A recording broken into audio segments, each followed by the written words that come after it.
Welcome. Come on in this house. Come on in this house. We didn't do that again. Come on in this house. It's the Red Hot Mic. I am your host, G. Alfred Palmer. The host to make a toast to you the most.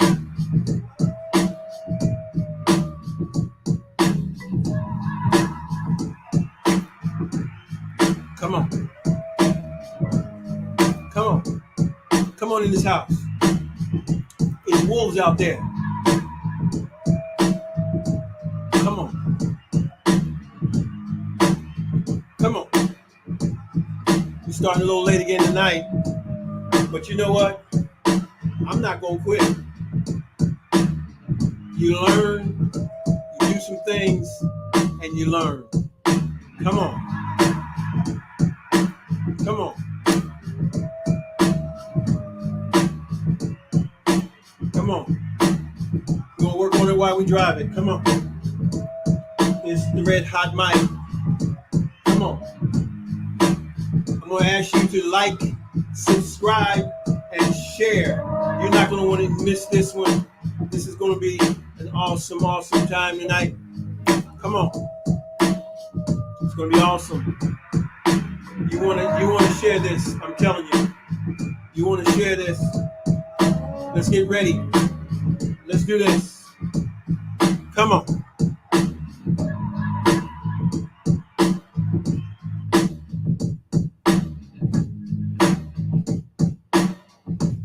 Yeah. It's the Red Hot Mic.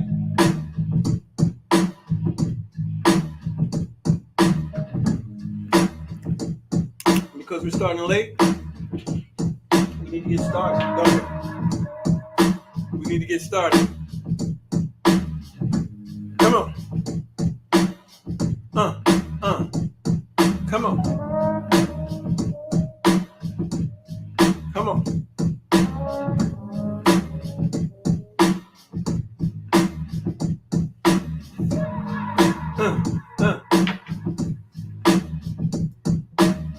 Let's do this.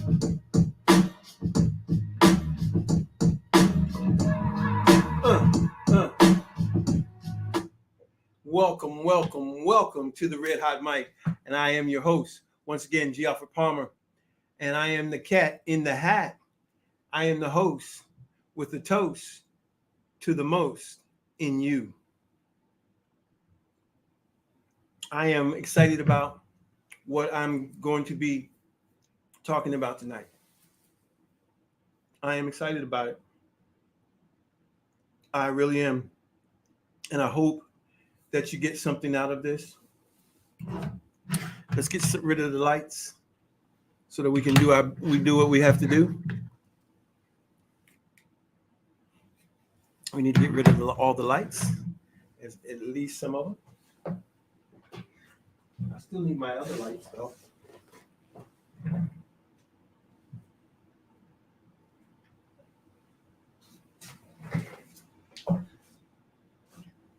I still like my other lights.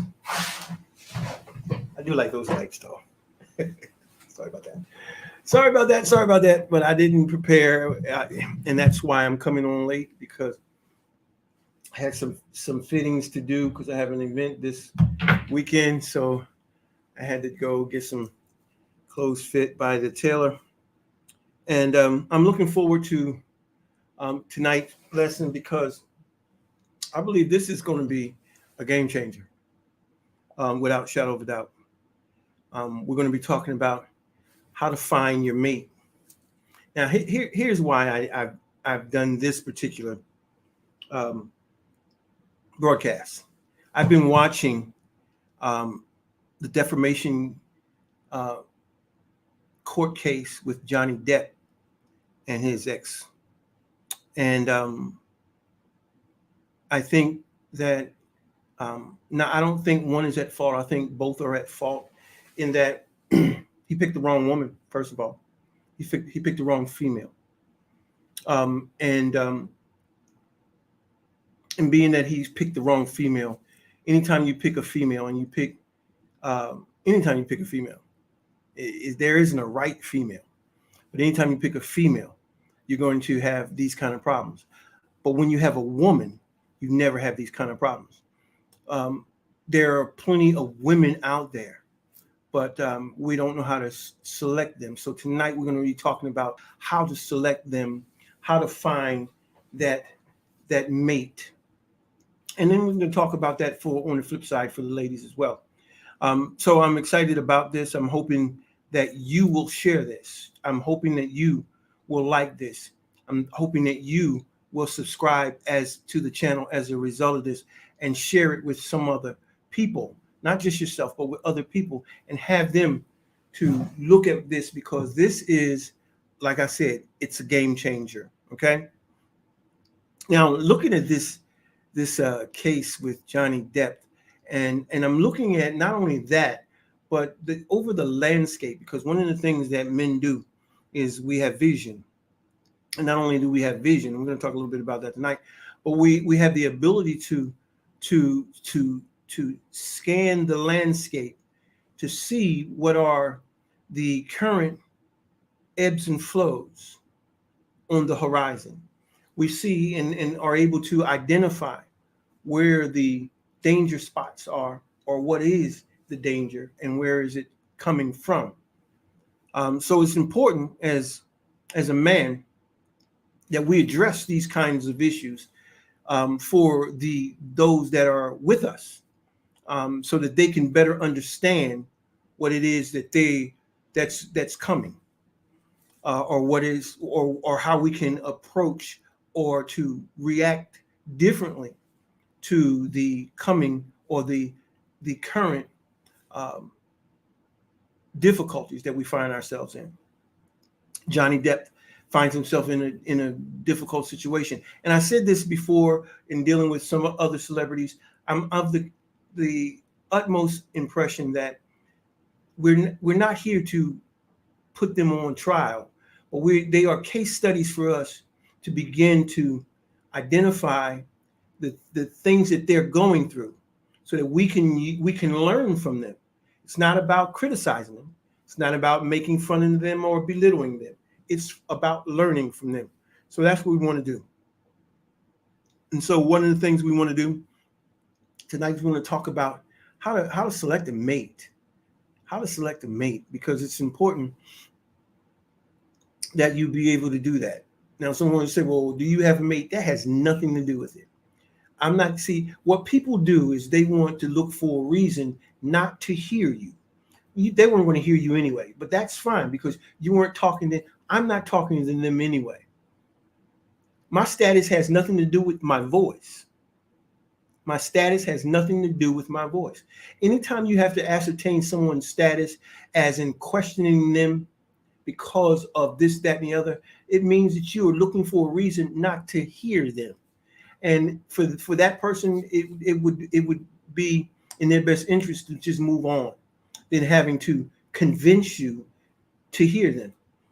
Those that are meant for you to hear, or those are meant for to hear you, I should say, you don't have to convince them. You don't. You speak what you have to speak. You don't have to answer any questions. You don't have to answer any questions, because what we have to understand is that that word has come from a place, from a dimension, from a sphere that's beyond ours. And if you believe in the sphere and the voice that proceeds through that person, you can get what you need. But what we want to do is we want to look at the vessel and not hear the message. We're all broken vessels. We're all imperfect vessels. So it has nothing to do with the brokenness of the vessel. It has to do with the message. And it goes to show even more how incredible the universe is in using a broken vessel like you and I. So it becomes even more of a miracle if we would just hear. Now, I know a lot of people say, well, I don't want to hear from you. That's fine. I'm not talking to you. I'm really not. And I'm okay with you not listening to me. I really am okay with you not listening to me. But this is what I'm going to be sharing with you tonight. I'm going to be sharing with you something that I think that is very, very important. And I'm going to implement, at least try to implement a new part of how we're going to share. So we're going to share tonight using a PowerPoint presentation. And as you see, we can how to find a high value mate. How to find a high value mate. Now, I want you to understand something. A high value mate, the way that I see a high value mate, has nothing to do with some of the things, not directly. Those things that I'm hearing are indirect, but this is some direct things that I think that are imperative relative to finding a mate. And it's a guide to a fulfilling relationship. Wow. That is something that this is something that you need to share. This is something that you need to share with everybody that you can. So we're going to get started. And I'm going to be speaking to some things. And as I speak to them, I'll be moving around here. So bear with me. Now, to get started, I want to talk about the aspect that there are divorce proceedings, marital and divorce proceedings occurring every day across these United States. And in America, it says that the statistics say that 5.1 out of per 1,000 will get married in the United States this year. And not only that, but most of the marriages occur between the ages of 25 and 30. And you see, here's the thing about that. Gentlemen, you've got to understand that's too early to get married. It is too early to get married. Now, it's not too early for female, for the woman, because the woman she ages quicker than you. She ages, her whole lifespan ages before you and quicker than you and faster than you. She will probably not be able to have children after the age of 40, 45. Definitely not into 50. There will be exceptions, but generally, from a general perspective, she will not be able to have children. But you can have children up to even 50, 60, 70 years old as a man. That's because she ages. She ages. And it's not a put down. It is a means of sustaining a species. It's a means of sustaining a species, our species. If one man waited 9 months every night, that would decreases chances of being able to be productive. I'm not saying you go out and cheat. I'm just saying this is the state, the idea. And if he waited 9 months, he would only be able to give, to father that one, whereas he's able really to father many, and we've seen that in media across many platforms, whether we're talking about celebrities or just everyday people. We see people just are, there are males that are having numerous children by different females. So that's one thing. Now, when we start talking about the lowest marital rate, that Wyoming, Washington, and Colorado holds the lowest. That means people aren't getting married in those areas for whatever reasons. And in a lot of those areas, you will see that there's different contributing factors like weather, terrain, geographical location. A lot of things come into play when we start talking about how these particular states contribute to the least married people in the United States. Austin, Texas has the highest rate of divorce, but it has, I should say, the highest rate of marriage. That should say highest rate of marriage, not divorce. They have the highest rate of marriage, but the third highest divorce rate. But they are getting married in Austin, Texas. Now, here's some disturbing facts. As a black man, it says that blacks have the lowest rate of marriage of all other cultures.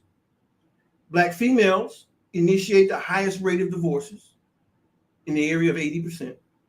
And black divorce rate is higher than marital rate. More people are getting divorced than are getting married in the black community. Those are not good statistics. Those are very disturbing statistics. Very disturbing. Now, I want to, in talking about marital status and getting the marriage, let's talk about relationships. And if we look at relationships, there are different types of relationships, but there's a couple that I want to talk about. That one that's called entanglements.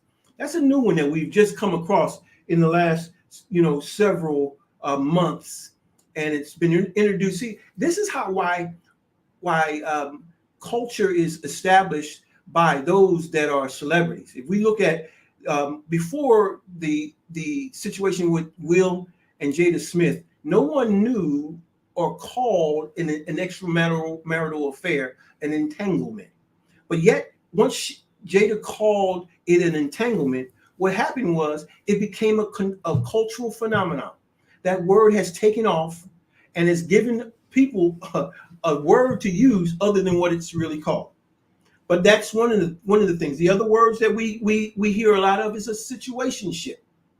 Now, a situationship varies from situation to situation. It depends on what's going on in the lives of people as to what determines what they'll do. So they have no sense of ethics, no morals, but they do whatever it needs, whatever dictates to resolve the situation. So situations drive their lives and not morals, ethics, or values. That means by every sway or every blow of the wind, every change in the direction of the winds, they will change in their moral, ethical, and values. They'll change. And people like that are unstable. They are unstable because with every wind, they will change. So it's important to understand that a situationship is not a way to live your life. And then I've talked about this last one before as well. Partnership. Partnership is not a marriage. I hear so many people talking about they looking for a partnership. They're not looking for a marriage if you're looking for a partnership, because there's no such thing. Marriage is not a partnership. Marriage is a union, not a partnership. A partnership is a business arrangement. A partnership is a business arrangement. It is not a marriage. And I hear people saying that I want a partner. Well, understand that a partner is going to be, there's going to be responsibilities. And no one, you included, are not going to be able to uphold all that becomes required within a partnership. And as a result, what happens? The person that is violated relative to the other person not keeping their particular part of the partnership can dissolve the relationship or the partnership. And that's what we're seeing. It's called divorce. And as a result, in the Black community, we see that there are more divorces than there are marriages. That's disturbing. Now, if we're going to look at marriage, there are three areas I want to look at. There's the co-laborship, the helpership, and marriage. Now, I would dare say this. These three have a lot in common. I'm not going to get into it tonight. We can go over it another time. But if we understand this, that these particular relationships or modern marriages have a tendency to have some characteristics that are very needful in modern marriage. And we'll talk about those at another time because we got a long way to go. But I will say this, the meaningfulness is in the wording. It's in the wording. It's in the wording. And if we were able to understand the importance of laboring, helping, and marriage, we would not have the problems in relationships that we're having.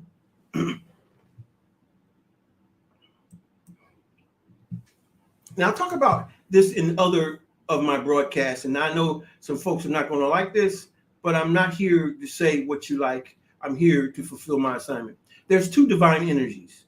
Two, and they're called binary energies. We're going to talk about those. But then there's people that are talking about non-binary because they don't like binary, because a binary energy, binary means two, and those two energy means one or the other. You have been assigned that, and some folks don't like the assignment that they've gotten.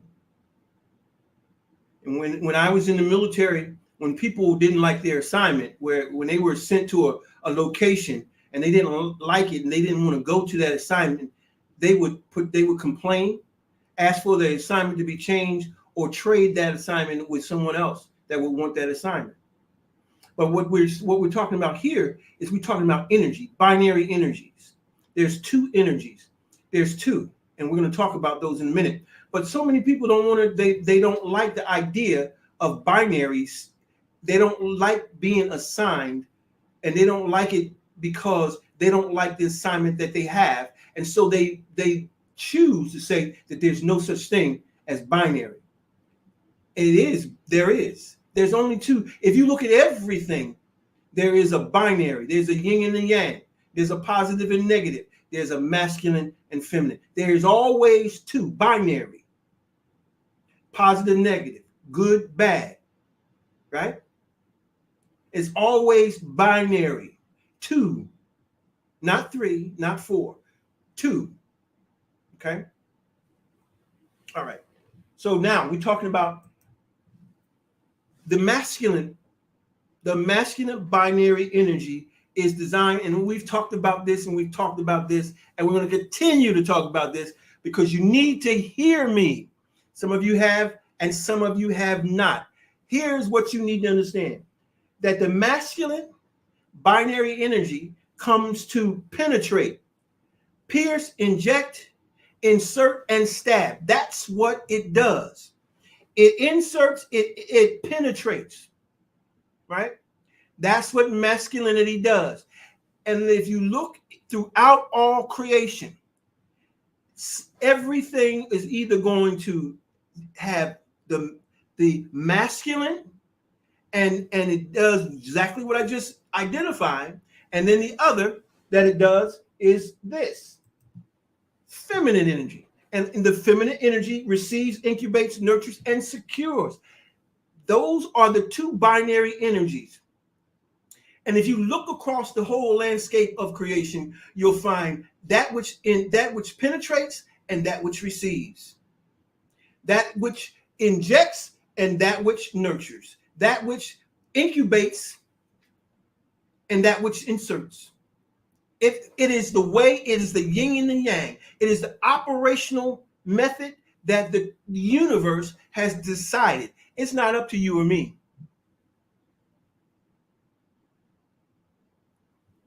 It's not. So you can choose to do whatever you want to do, but that doesn't negate that there's only two. And if you look around you, even those that buck against binary even try to pull it on and be something that they're not, to still substantiate binary. But if you're not by innately designed to do those things, whether it's masculine or feminine that I just mentioned, then if you can't pierce, if you can't penetrate, then you have to receive and you have to incubate, because that's the way you're designed. And it's no getting around that. We may not like it, but it's the truth. It's the truth. Okay? All right. Now, I want to look at the whole idea of what a woman is. See, because now I want you to understand something. The feminine energy comes into this world as a girl. Not a female, a girl.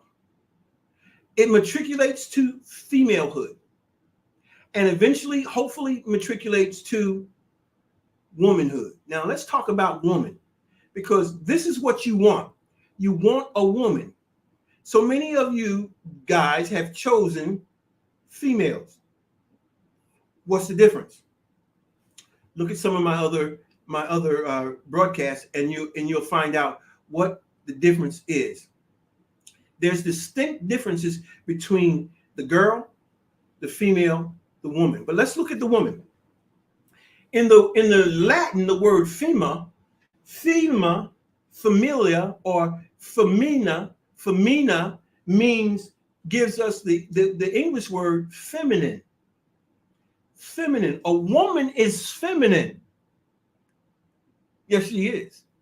What is feminine? Well, we know what feminine is. We know what feminine is. Feminine is not masculine. Feminine is what we've just looked at, right? We looked at it. She receives, right? She incubates. She secures. She nurtures. That's what feminine does. Feminine doesn't do masculine. So if she has, and what you have to do is observe how she goes about doing her business. Does she seem masculine?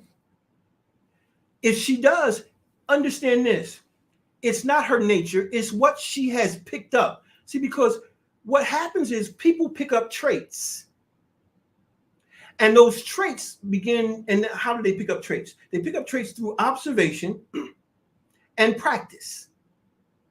Observation and practice. So if you see something about her that seems to be masculine, it's because she's observed it, picked it up, and she practices it.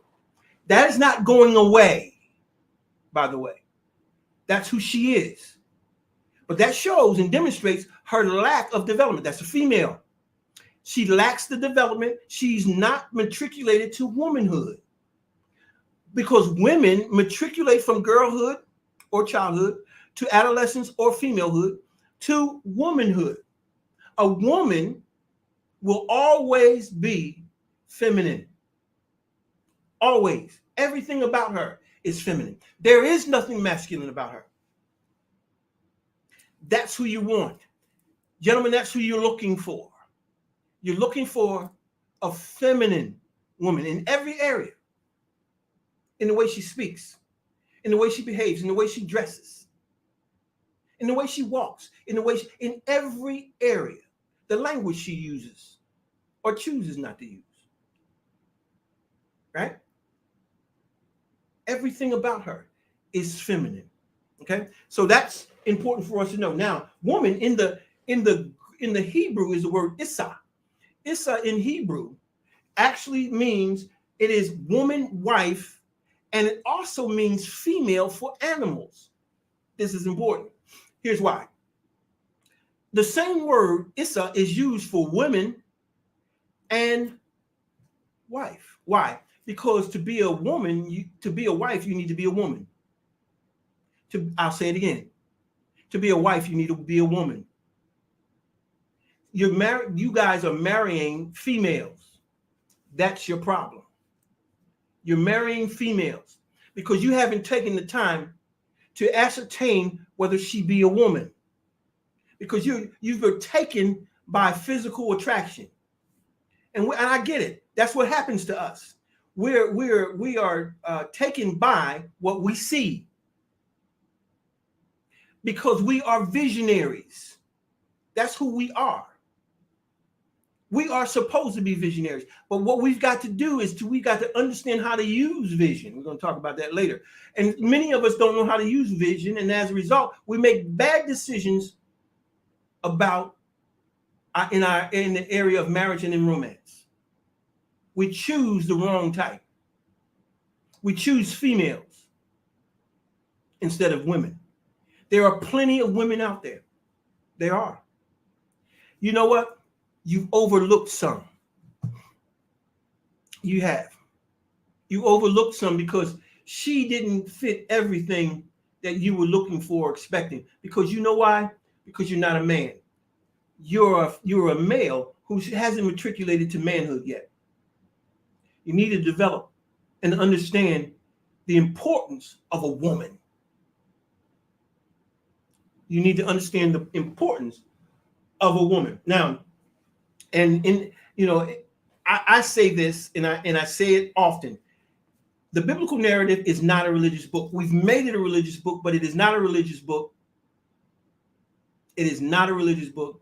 There are plenty of books that was written by an author, and the book was used for other than what the author intended. We make things up. We use them for our own advantage. And that's what we've done with the biblical narrative. But in the biblical narrative, over 400 times talks about wife, and the same word over 300, almost 350 times talks about women, not female. Now, what we need to understand is woman and wife is the same word, but it also uses the same word for female animals. Why? Because the animal's not a woman or a wife. And I hear people say, well, you call me a female, you calling me an animal. No, I'm not. Because that word isn't connected to female species. She's a female because of her development, lack of development, or underdevelopment. That's why she's a female. Okay. Overdeveloped, misandry. Underdeveloped, she's childish, right? And in the middle, she's just a very masculine type of female. And that's the range of what you'll find in females. Okay. What is a woman? A woman is a wife, and a wife is a woman. But a female is neither a woman nor a wife. Woo! Did you hear that? Did you hear that? You need to look at that again. A woman is a wife, and a wife is a woman. But a female is neither a woman nor a wife. Do you get it? Why? Because wife and woman is the same word. Wife and woman is the same word. And wife and woman talks about the developmental process. To be a wife, you've got to first be trained to be a wife. And to be trained to be a wife, you first got to be a woman, trained to be a woman. A woman is going to be one that's trained to be a wife. She was trained. She rehearsed and practiced. Females don't. Females will either act very childish, mannish, or they want there be misandry. And either one of those, that's what she's going to act like. She's a child, she acts mannish, or she hates men. And that's what we're seeing in females.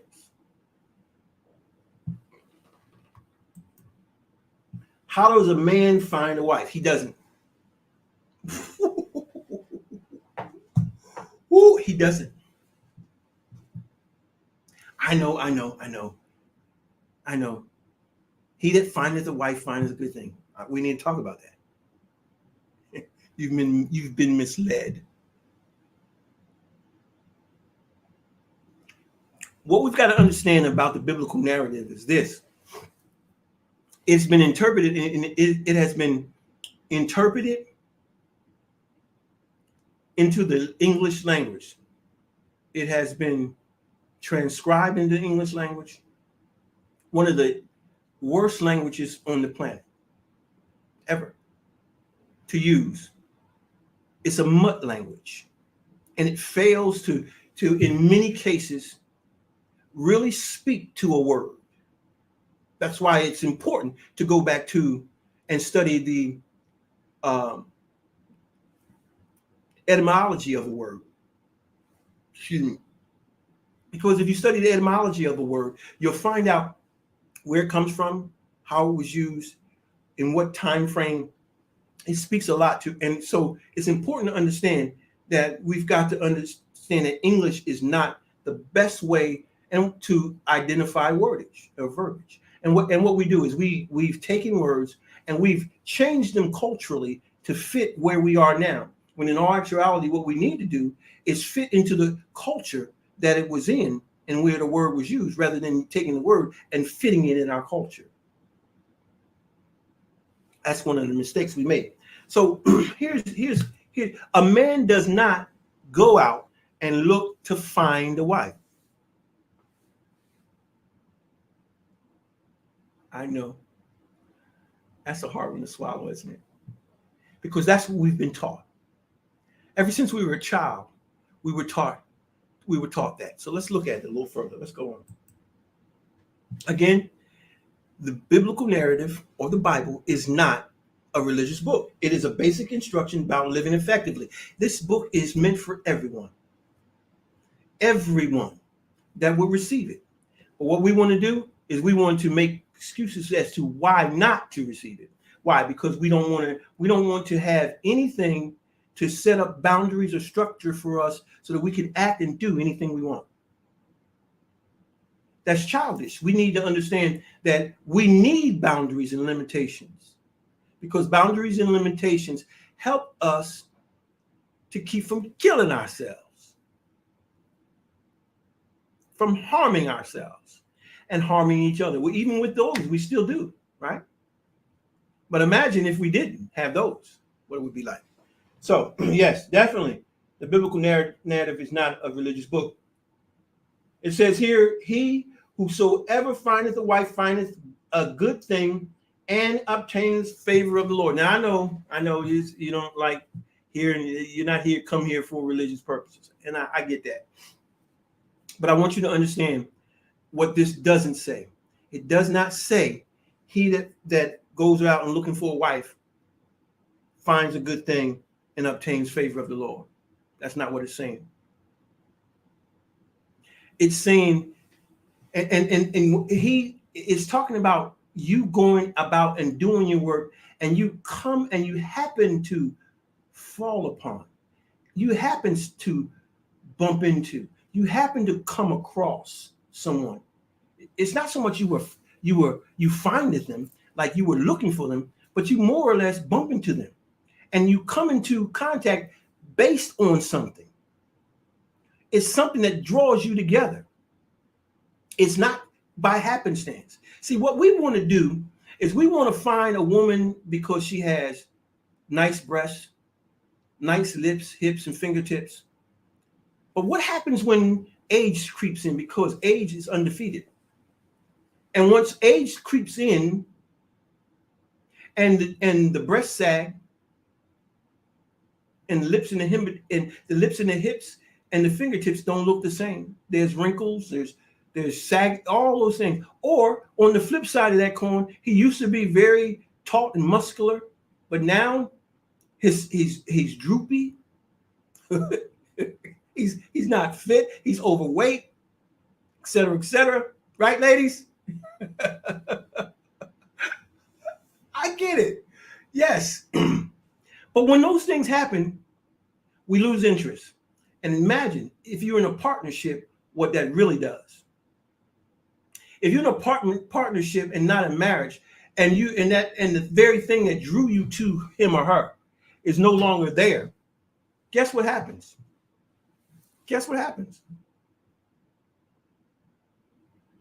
Problems happen. And you wind up like Johnny Depp in court. In court.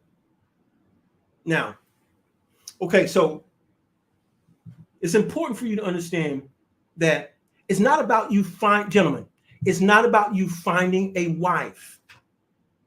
The wife will be drawn to you. There will be something that draws you together, because once the bodies fail, you need something that would keep you drawn together. There's nothing better than purpose. Purpose is the common thread between both male and female that will that's what you need to be bringing to the table. We're talking about, I bring I bring a doctorate degree, a master's degree, 2 master's degrees, and I make $100,000. I bring a Bugatti to the table. I bring a 6-bedroom home to the table. I bring all material things that can be lost at the twinkling of an eye. All material things, all earthly things, all things that are really, really worth nothing. But we put so much value in them. We put so much stake into these things that we fail to realize that that's not why you're here. We weren't sent here because of stuff. We were sent here with purpose. Let's go on. And it talks about he finds a good thing. A woman's not a thing. A wife's not a thing. So what is it that if you were to be honest, in the original text, the word thing is not there. So it says that when a man finds a wife, he finds good. That word good means beneficial. Something that's beneficial to him. See, you got, and you're not going to like this, but a wife is for a man. A husband is not for a wife. I'll say that again. A wife is for a husband, not a husband for a wife. See, that's that idea of partnership again. That idea of partnership is a misnomer. It's a false ideology. Okay? So, and it says that in obtains favor of the Lord, and that we can go into further than that, but I'm going to go further into this particular verse on my other station. I'm not going to go in more here. Everything has purpose. Everything, everywhere, and always has a distinct and specific purpose. A specific purpose. Everything, everywhere, and always has a distinct and specific purpose. You have a specific purpose. Everything, look at everything around you. Everything has one purpose. One. It may be used and function in different areas, but it really only has one purpose. I think about, I don't know if you remember those little ink pens. I think about this all the time. But these ink pens used to have like different colors. They would have blue and green and red, right? And yellow. I think yellow. I'm not sure. And you could click it and you can get one of the. But we look at that and we say, oh, see, this has many purposes. No, it has many functions. But the purpose is to what? Write. That's the purpose of it. The purpose is to write, but it functions in different colors. But see, that's what we do. We have a tendency to look at functionality and think that the way a thing functions is its purpose, and it's not. Just because you do that job doesn't mean that necessarily is your purpose. You can be functioning in that, but that doesn't necessarily mean it's your purpose. It could be, but it doesn't necessarily have to be. Right? Okay. And it goes on to say, to everything, there is a season and a time, and to every purpose under heaven. Everything under this has a purpose. Everything has a purpose. You have a purpose. I have a purpose. This microphone has a purpose. This glass, everything that you look at has a purpose under heaven. Everything. Nothing is without purpose. Even if you don't know what it is, it still has it. Purpose.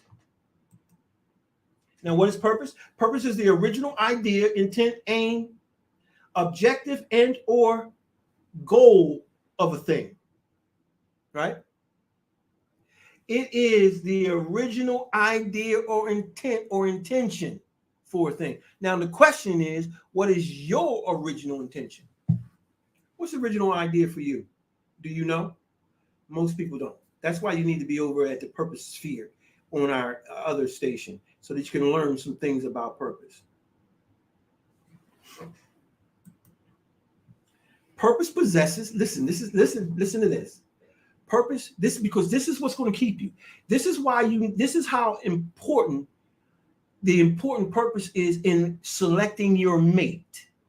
The reason why purpose is so important is because there is a yin and a yang. There is a masculine and feminine to every purpose.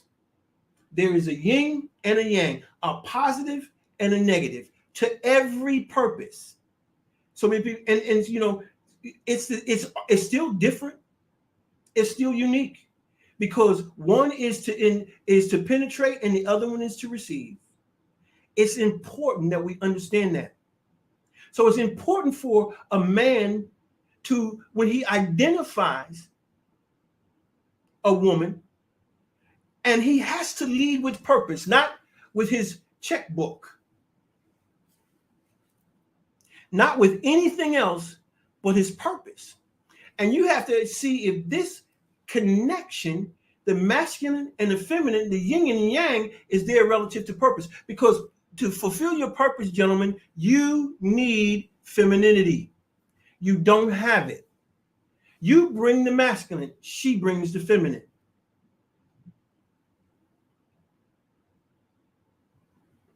But here's the problem.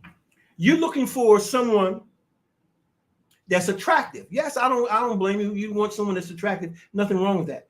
But what you've got to put more ahead of that is purpose. It's got to be about purpose. So when you ask her, what does she bring to the table? If she's not leading with purpose, you have the wrong one.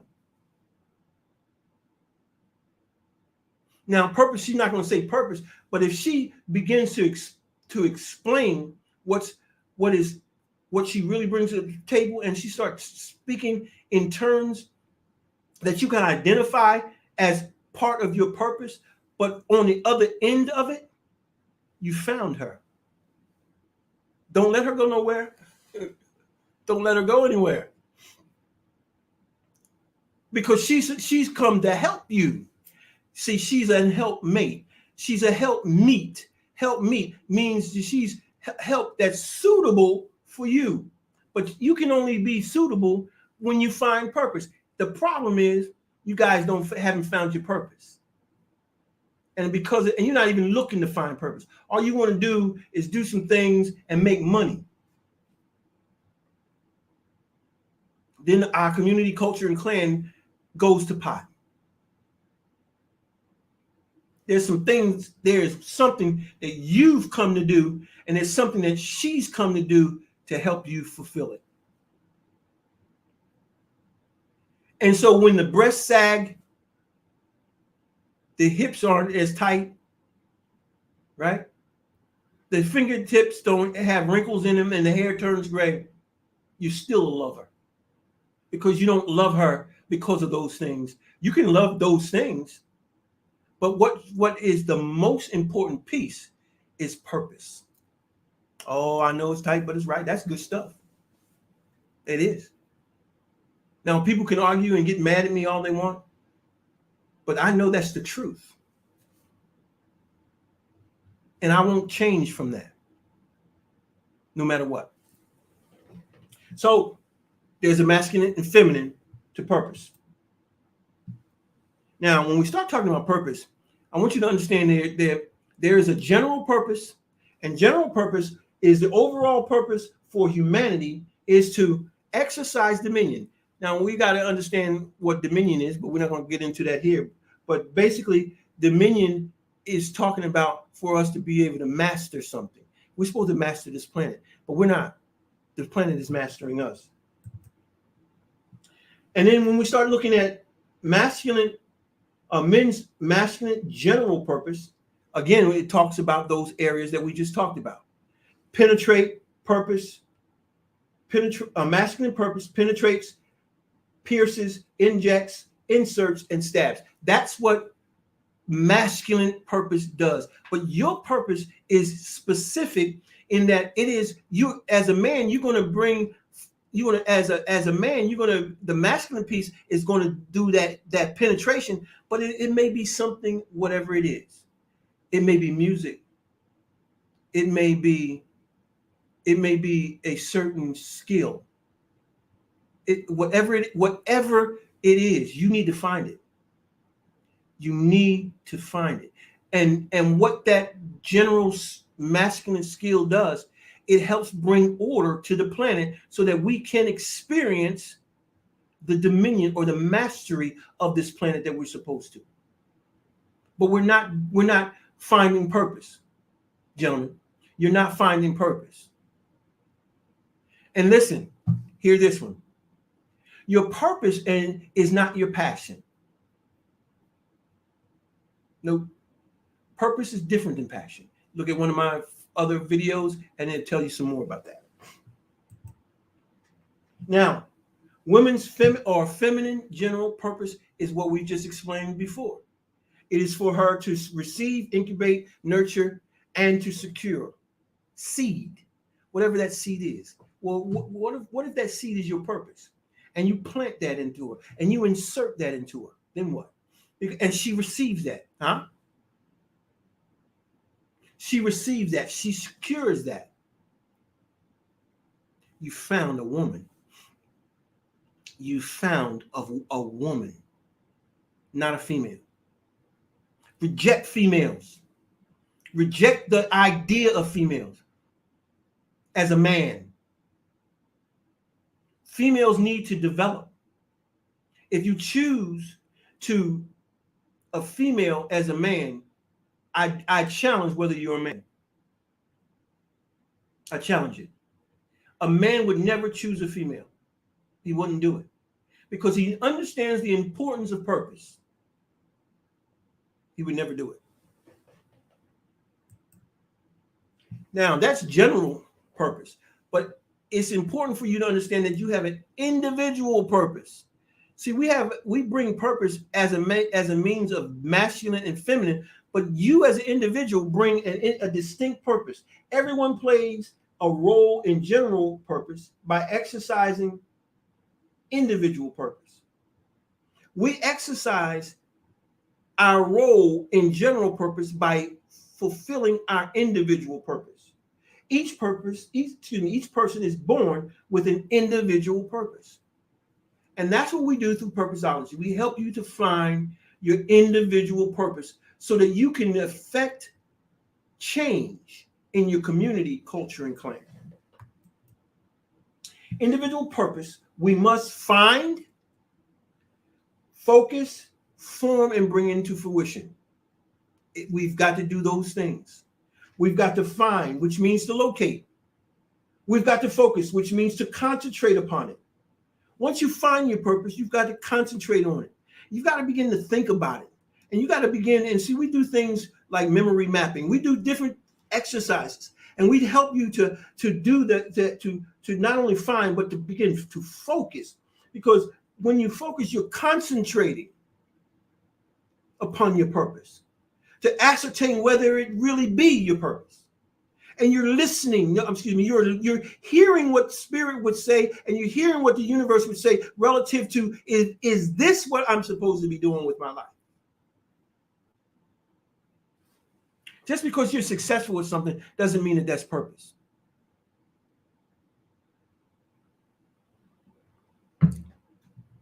Success is not the meter for purpose. Knowing is. Knowing is the meter. Do you know? And I hear people, I've ran into three types of people when it comes to purpose. I hear them say, I know my purpose.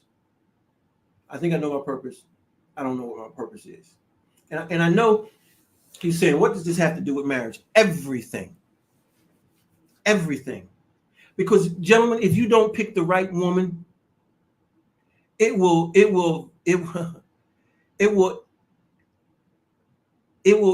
purpose will suffer. Your purpose will suffer. Because at every hand, she'll doubt, complain, and eventually leave.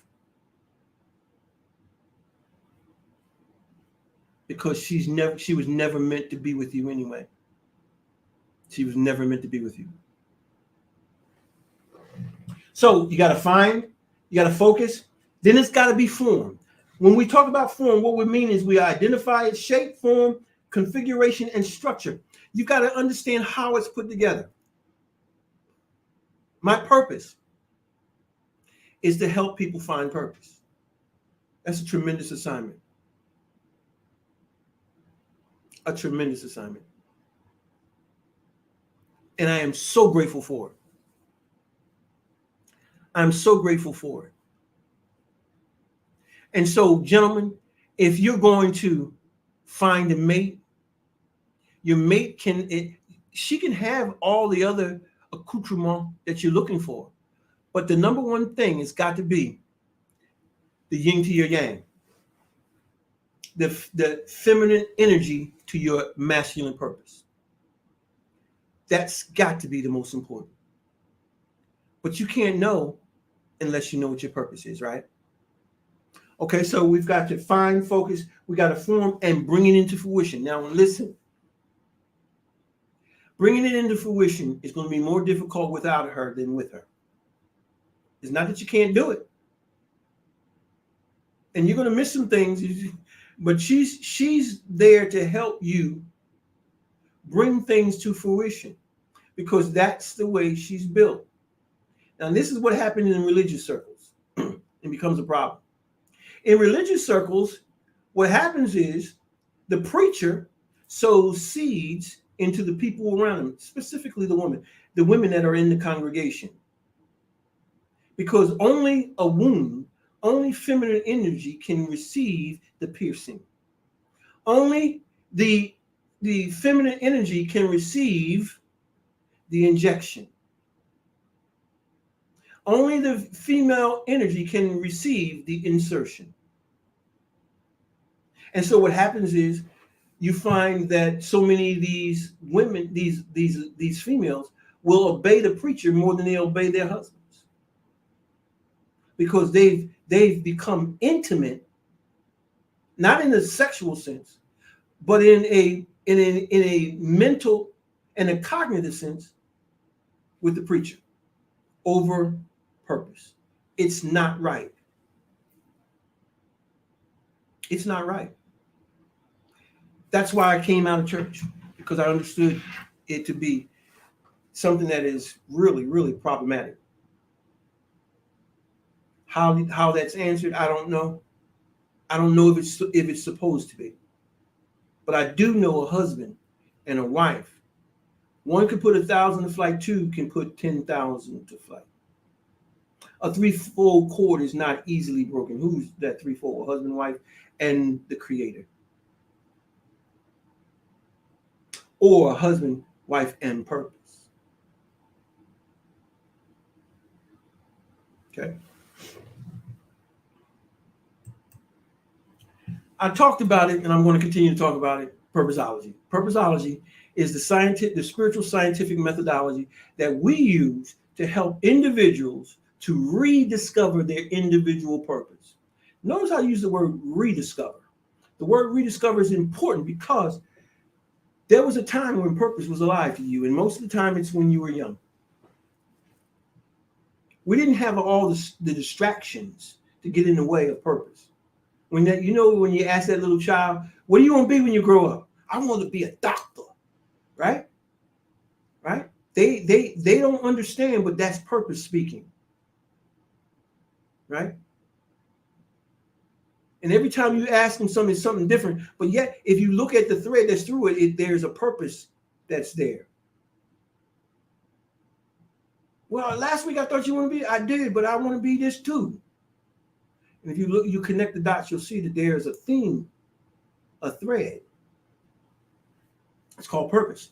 But then as parents, school, neighborhoods, society, all begin to pile up on this child and they lose their purpose. So it has to be rediscovered. And that's what purposeology does. Purposeology means the study of purpose. That's what we do. But we don't do it here on the Red Hot Mic. We do it on the purpose sphere. But I have to speak about purpose here in order to talk about how to select a mate. Because I'm looking at Johnny Depp in the courtroom today, and the man is broken. He's broken because he married the wrong woman. Nope. He married a female. He didn't marry a woman at all. He married a female. And I still have to catch myself when I use that verbiage, right? I have to catch myself. And because I definitely know that there's a difference between a female and a woman. But sometimes that old stinking thinking gets in there. And I have to check it. That's what you got to do. You got to check it. And understand that a female is not a woman. And a woman is not a female. A woman is a wife, and a wife is a woman. But a female is neither a wife nor a woman. Okay? Now listen, a man has a vision, but a male has dreams. I'm going to say something that's going to upset some folks, but I'm going to say it anyway. Martin Luther King was a male. He had dreams, not visions. There's a difference between a dream and a vision. There's a difference between a dream and a vision. Think about it. You already know it is. A dream is something that well, let's look at it. Let me and we talked about this. A man should bring purpose to. Let me go back. Let me explain a little bit more. Vision. I'm going to talk about it a little bit more, but vision is purpose in picture form. That's what a vision is. Purpose in picture form that never leaves you. For you, gentlemen, understand your purpose is something you've always had a picture of, even as a young boy. Because purpose is the reason why you're here. So it has to be with you from the inception of your life. It's always been here. Your purpose has always been here. Always, always, always. And you see it. You see it. Now, dreams are different. Dreams are things that you see when you sleep, when you're unconscious. But vision is when you're conscious, alert, awake. Dreams are when you're unconscious. Dreams can be the result of eating too much collard greens. Know the difference between a vision and a dream. Important. That's what I wanted to say about that. Well, we talked about this. What you bring to the table needs to be your masculine purpose. We talked about what masculine purpose components are, right?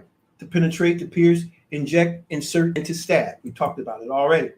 And we talked about that man brings vision. And we just talked about vision is purpose in picture form.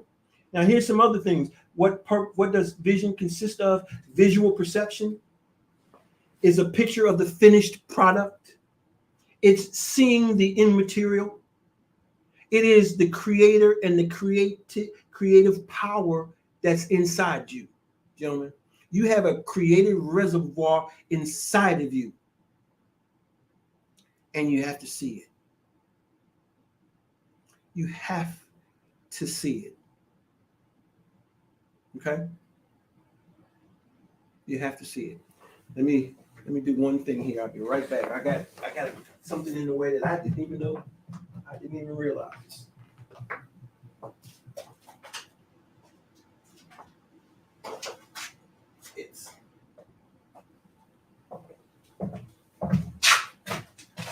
It's the lighting in the way.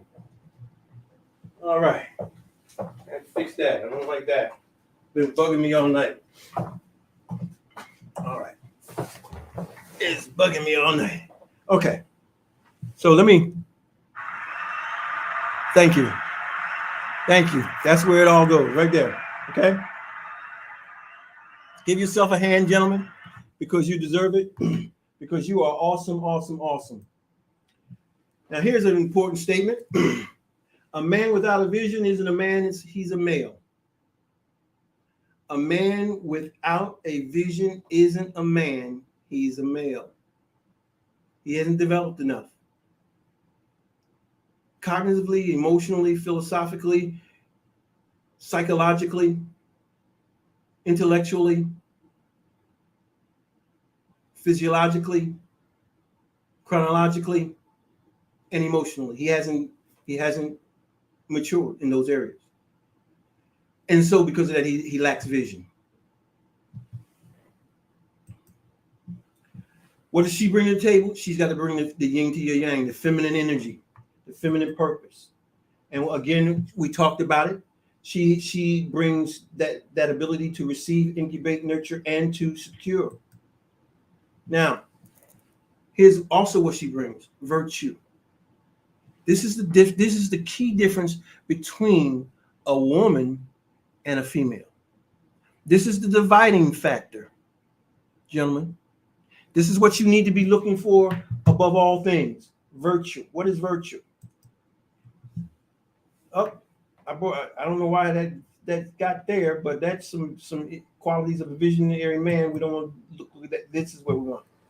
We want to look at this particular biblical narrative because it says, who can find a virtuous woman, for her price is above rubies. Virtuous. She's virtuous. What does virtuous mean? Virtuous means that she's moral, she's righteous, good, able, strong, and she's fierce. But more than anything, she's moral. Right? That means she has values. She has things that she will and will not do, no matter what. She's moral. You need to find a morally strong, constituted woman. All women are. It's the females that aren't. It's the females that aren't. And here's some I got out of whack here, but some qualities of a virtuous woman. But the biggest thing that I want to say about the virtuous woman, you can read those for yourself, but the biggest thing is that she's a strategist. That's what she brings to the table that helps you, because she's the one that's going to help you navigate to go from point A to point B. She's going to see, and because she's able to give birth and she's able to feel and to intellectualize and see something. She's a critical thinker, a global thinker. She's wise. She's a hard worker. She's a reasonable thinker. She's conscious. She's a health conscious person. She's fierce tempered. She has a fierce temperament. She's an incubator. She's all these qualities she has that she's to use to help you, sir. To help you. You need her. And if she's going to reach her fulfillment, She needs you. Because if she doesn't have you, she'll find herself helping other people, other men, pastors, and not doing what she needs to do to help you because she wants to, but you have no vision. You have no vision. And because you have no vision, she's trying to find a vision that she can get on, hook onto, because you have none. A woman brings a strategist. She's a strategist. She brings a blueprint, approach, tactics, a master plan, a grand design, a plan of action, and she's a game planner. A woman's awesome. A woman's awesome. A woman is the greatest thing that the Creator ever formed. That's right. The greatest. There's nothing to be compared to a woman. Understand this though. Man was created, woman was formed. What do we mean by that? Well, woman came out of man. He was created. To create something means to create out of nothing, but to form something is to form it and to fashion it from something that already is. She was fashioned from man. That's why a man can speak into a life of a woman. He's supposed to, because she's come out of us. But what we've done is we've turned it around and let her tell us, no, that's because you don't understand what it means to be a man. You really don't. And as a result of that, you're treated like a beta male, or you try to overcompensate by being an alpha male, right? And it doesn't work. Or you try to be a metrosexual male. None of them work because you're still a male. So a lady without virtue isn't a woman. She's a female. That goes without saying, doesn't it? So the bottom line is this. A man needs a woman and a wife needs a husband. I hope you enjoyed it. We need to look at the keys for a husband and a man. Gentlemen, this is important for you. You need to write this down. First thing that you need to do right now is find your purpose. You need to find your purpose. After finding your purpose, you need to focus on your purpose. You next need to form your purpose. And when you do that, you will encounter your wife. You will. Guaranteed. As you encounter her, you will obtain favor. Then you need to inject your purpose into your wife. And the wife will help bring it to fruition. Do those things in that order, and you'll have a successful relationship. Now, look at this. Keys for you, ladies. Here's some keys for you. Find your purpose.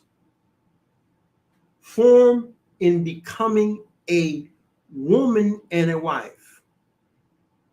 You need to become a woman and a wife. So that means you need to matriculate and develop, right? He does too. We're talking about you. You need to become a woman, therefore a wife. Focus on proper womb functionality. Learn how I'm not talking about your vagina womb. I'm talking about your spiritual womb, your ability to go out and create. How do you create? Okay.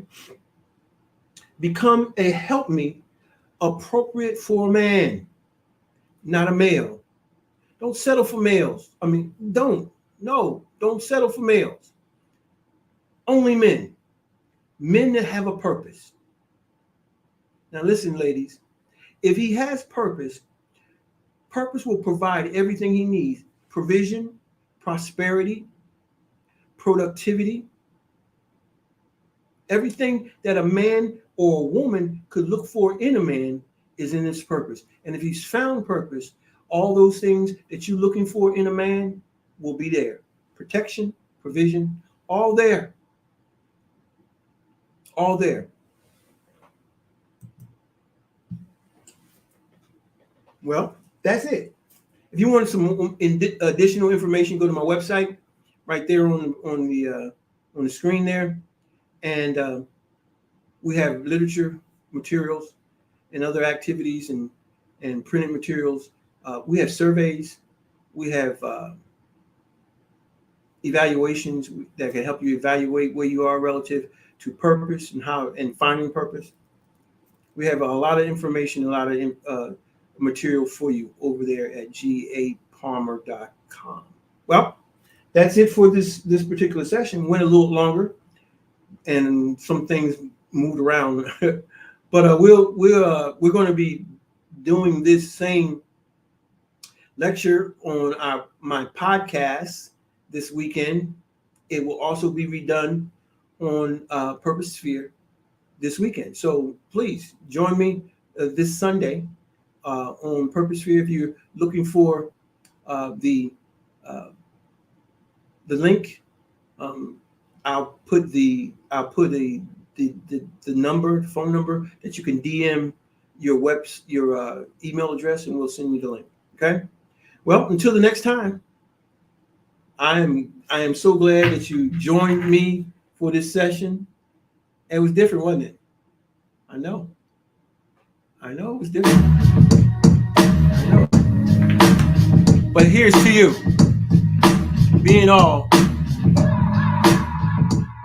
that you could be. Here's to you, finding your mate.